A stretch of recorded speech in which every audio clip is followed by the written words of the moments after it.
Bonjour à tous. Audi est une voiture de haute technologie dont la perfection ne se manifeste pas seulement dans les moteurs, le châssis et la transmission.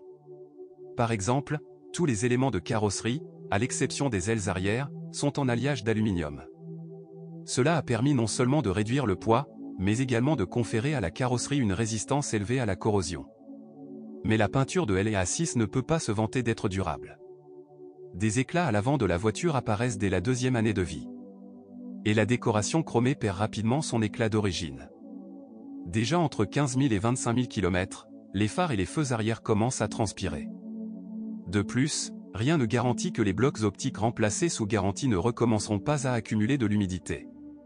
De nombreuses personnes se plaignent du gel de la trappe du réservoir de carburant en hiver. Et au lave-auto, l'eau sous pression peut pénétrer dans le coffre, ce qui oblige les propriétaires à fermer ou à ranger rapidement les objets qui craignent l'humidité dans la voiture. Cependant, lorsqu'il pleut, l'humidité ne pénètre pas dans la voiture.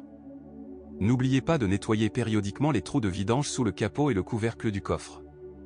La voiture est remplie à ras-bord d'appareils électroniques qui tombent périodiquement en panne. Le système d'assistance au levage et l'unité MMI peuvent mal fonctionner, l'erreur ABS apparaît avec une cohérence enviable et le Bluetooth échoue. Les mécaniciens connaissent toutes ces excentricités du E6, et les méthodes de traitement sont connues. Le plus populaire des moteurs, le Turbo 4 de 2 litres, peut difficilement être qualifié de fiable, et il mange de l'huile avec plaisir, de remplacement en remplacement, 15 000 km, faire la pointe de 1 à 1,5 litres est considéré comme normal. Lors du restylage, le moteur a été modernisé, la puissance a été augmentée de 180 à 249 forces, mais il n'a pas été possible de modérer significativement l'appétit en pétrole. Il n'a pas non plus été possible de se débarrasser de l'étirement prématuré de la chaîne de distribution.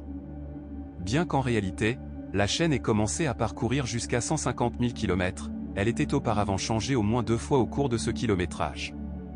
De plus, les supports moteurs s'usent prématurément, les sondes à oxygène et les bobines d'allumage, ainsi que la vanne EGR, sont de courte durée. Mais le E6 de 2,8 litres n'a pratiquement aucune maladie congénitale. Certes, le moteur ne plaît pas par ses caractéristiques, il est considéré comme le plus ennuyeux, et même l'augmentation de la puissance après le restylage à 220 chevaux n'a pas sauvé la situation. Par conséquent, LA6 équipée de ce moteur n'est pas très demandée. Bien que, nous le répétons, en termes de fiabilité, il s'agisse d'une bonne option, et elle est également conçue pour l'essence à indice d'octane de 92. Un V6 de 300 chevaux avec compresseur est une toute autre affaire. Ce moteur impressionne par son couple et sa réponse ultra rapide à la pédale d'accélérateur. Cependant, tous ces avantages se font au prix d'une consommation de carburant impudique. Conduire avec le pied lourd en ville peut nécessiter jusqu'à 20 L 100 km d'essence 98. Inutile de préciser que ce moteur, bourré de toutes les technologies modernes, est très exigeant sur la qualité du carburant et de l'huile, dont la consommation peut atteindre 1 litre aux 10 000 km. De plus, dans nos conditions, les bougies d'allumage et les bobines d'allumage tombent périodiquement en panne. À titre préventif, vous devez également nettoyer la vanne EGR et le corps de papillon. Sinon, vous devrez dépenser beaucoup d'argent pour remplacer ces pièces qui ne sont en aucun cas bon marché. Mais les plaintes concernant les moteurs diesel sont minimes. Le 2 litres n'aime pas les trajets courts et fréquents, qui affectent négativement la durabilité de la vanne EGR.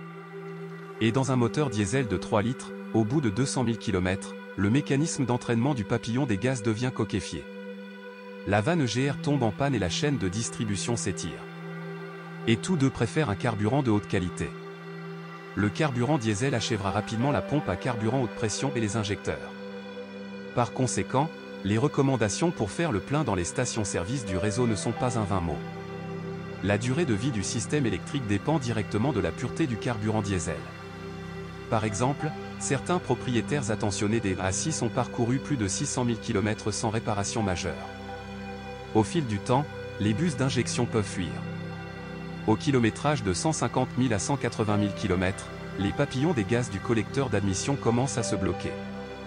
LA6 dispose de 4 types de boîtes de vitesse, manuelle à 6 rapports, CVT, S-tronique à 7 rapports avec double embrayage fonctionnant dans un bain d'huile et transmission automatique hydromécanique à 8 rapports. Le 4 cylindres et le V6 de 2,8 litres étaient équipés d'une boîte manuelle ou CVT. Les versions à transmission intégrale avec moteur V6 essence et diesel d'une puissance allant jusqu'à 300 chevaux, depuis 2013 à 310 chevaux, étaient équipées d'un robot. Après un restylage en 2014, toutes les assises ont reçu le S-Tronic, et seuls les moteurs diesel les plus puissants, à partir de 313 chevaux, ont conservé le classique automatique. Comme les boîtes mécaniques, elles ne posent pratiquement aucun problème. Mais ils sont extrêmement rares sur les assises d'occasion. On ne peut pas en dire autant de la Multitronic CVT et du fameux S-Tronic. Le robot commence à fonctionner à 150 000 km. En règle générale, l'unité mécatronique tombe en panne. C'est bien qu'il donne une garantie jusqu'à 5 ans pour cette box et la répare gratuitement dans le cadre du programme Culant. Et après l'expiration de la garantie, ils offrent des réductions importantes sur la main-d'œuvre et les pièces de rechange. Pour prolonger la durée de vie de l'unité, les techniciens de service recommandent de changer l'huile tous les 60 000 km. Les mêmes recommandations pour le variateur, un remplacement régulier du liquide prolonge considérablement la durée de vie du Multitronic. De plus, un style de conduite doux et mesuré contribue à la durabilité. Même une assise assez utilisée procurera à son propriétaire un plaisir de conduite indescriptible grâce à la conception parfaite du châssis. En moyenne, le kilométrage du châssis est de plusieurs centaines de milliers de kilomètres. Sauf que les roulements de roues doivent parfois être changés entre 70 000 et 80 000 km. Avec eux, les bras inférieurs de la suspension avant, ainsi que les jambes de force stabilisatrices, peuvent demander à se retirer. Mais les éléments restants vivent longtemps. Les amortisseurs destinés aux conducteurs calmes durent souvent jusqu'à 150 000 km. Les rotules peuvent durer à peu près la même durée, il y en a 2 par levier principal.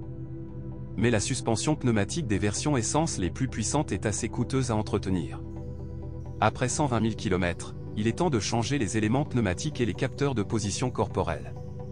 Si le compresseur commence à émettre des sons étranges, travaillez avec tension et interruption. Oui, une assise d'occasion n'est en aucun cas sans problème. Cependant, pour une voiture aussi complexe et techniquement avancée, il n'y a pas tellement de problèmes caractéristiques. Lors du choix d'une voiture, nous vous recommandons de choisir un moteur diesel.